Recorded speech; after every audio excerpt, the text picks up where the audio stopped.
Okay, as if I wasn't obsessed with East of Eden, the novel by John Steinbeck, enough, I start part 4 and he really breaks down his ideas of good and evil, and it totally makes sense not only why this novel resonates so much for me today, but also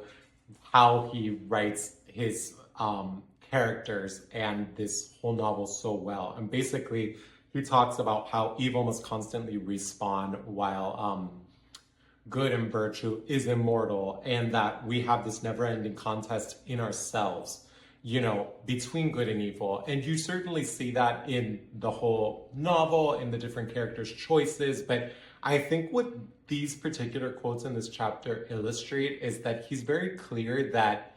the idea of free will makes it so that people are just people and they could choose,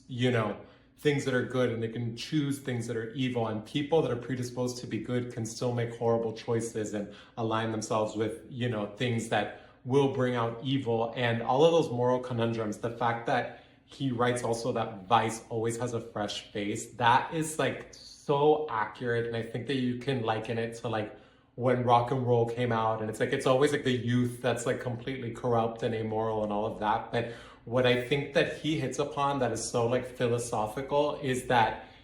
vice always does have to respawn, because you could take control of one thing and then something else happens. And I think that that is a big part of, I think,